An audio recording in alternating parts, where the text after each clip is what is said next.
नमस्कार मित्रांनो, मी उदयला पुन्हा एकदा स्वागत करतो आपल्या सर्वांचा आवडत्या YouTube चॅनल शेती मित्र वर व्हिडिओ पाहणाऱ्या प्रत्येक शेतकरी मित्राच्या आणि कास्तकार बांधवाच्या आजच्या व्हिडिओमध्ये मनापासून खूप खूप स्वागत।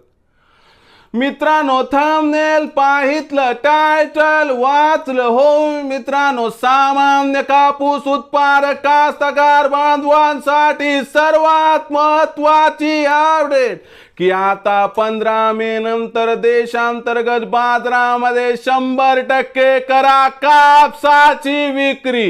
हो मित्रांनो, ही सध्याच्या कंडिशनची सर्वात महत्त्वाची अपडेट आहे की आता 15 मे नंतर देशांतर्गत बाजारामध्ये 100% करा कापसाची विक्री, ज्यामुळे होणार आपला 100% फायदा। पण 15 मे नंतर जर देशांतर्गत बाजारामध्ये कापसाची विक्री केली तर आपला 100% फायदा होणार काय? या प्रश्नाचं अचूक उत्तर जाणून घेण्यासाठी आता आपण सर्वांनी हा व्हिडिओ सुरुवातीपासून शेवटपर्यंत पाहावा। हा व्हिडिओ सुरुवातीपासून शेवटपर्यंत पाहत असताना जर आपल्याला मनापासून आवडला तर जरूर या व्हिडिओला या ठिकाणी एक लाईक करा। जास्तीत जास्त कास्तकार बांधवांपर्यंत हा व्हिडिओ पाठविण्यासाठी या व्हिडिओला या ठिकाणी आपण जरूर शेअर करा। सबस्क्राइब करून जरूर नोटिफिकेशन बेलला ऑल करा, यामुळे येणारा प्रत्येक व्हिडिओ हा आपणास या ठिकाणी मिळत राहतो। तर बघा मित्रांनो, सामान्य कापूस उत्पादक कास्तकार बांधवांसाठी सर्वात महत्त्वाची अपडेट की आता 15 मे नंतर देशांतर्गत बाजारामध्ये 100% करा कापसाची विक्री, ज्यामुळे होणार आपला 100% फायदा। आता 15 मे नंतर आपण कापसाची विक्री केली तर आपला फायदा खरंच होणार काय? या प्रश्नाचं आता उत्तर घेऊया। या प्रश्नाचं उत्तर जाणून घेण्यासाठी सध्या देशांतर्गत आंतरराष्ट्रीय बाजारामध्ये काय आहे कापसाची भाव पातळी, सध्या देशांतर्गत आणि आंतरराष्ट्रीय बाजारामध्ये काय आहे कापसाची मागणी आणि पुरवठ्याची स्थिती, या सर्वांचा 15 मे नंतर कापसाच्या भावावरती कसा परिणाम होणार आणि 15 मे नंतर कापसाची विक्री केली तर आपला फायदा कसा होणार समजावून घेऊयात। तर बघा मित्रांनो, कापसाचा सध्याचा आंतरराष्ट्रीय बाजारभाव 78 पॉइंट जवळपास 30, 40 किंवा 50 सेंटच्या आसपास आहे। आता 15 तारखेनंतर खालच्या स्तरावरून कापसाच्या भावाला थोडा आधार मिळण्याची शक्यता आहे।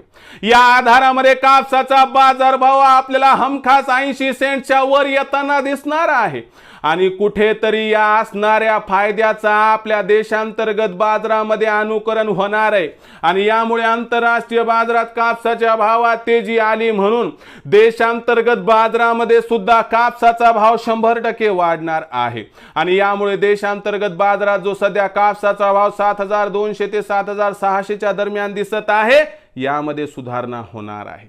शिवाय सगळ्यात महत्त्वाची एक गोष्ट लक्षात ठेवा मित्रांनो की 15 मे नंतर देशांतर्गत बाजारामध्ये कापसाचा शिल्लक साठा कमी आहे, म्हणून कापसाची विक्री सुद्धा इथं घटणार आहे। मागणी पुरवठ्यात तफावत निर्माण होऊन कापसाचा भाव 100-200 ची तेजी आपल्याला 15 मे नंतर दाखवू शकतो आणि भाव पातळी 7300 ते 7800-900 दरम्यान आली तर आश्चर्य वाटायला नको। अनुकूल परिस्थितीमध्ये कापसाचा भाव जर आपल्याला 15 मे नंतर 8000 पार जाताना दिसला तरी आश्चर्य वाटायला नको, परंतु 15 मे नंतर आपण जर 7700-800 च्या भाव 50% कापूस विकला आणि बाकी 50% कापूस येणाऱ्या तेजीसाठी रोखून टप्प्याटप्प्याने विकला तर आपला फायदा होणार। कारण 1 जून नंतर पाऊस मोठ्या प्रमाणात कोसळण्याची शक्यता आहे, तेव्हा खत बियाण्याच्या खरेदीसाठी पैशाची आवश्यकता असते, म्हणून कापूस उत्पादक कास्तकार बांधव कापसाची विक्री करतो आणि यामुळे कापसाचा बाजारभाव कोसळण्याची भीती व्यक्त केली जात आहे। म्हणून मित्रांनो, 15 मे नंतर 100% करा कापसाची विक्री, ज्यामुळे होईल आपला फायदा।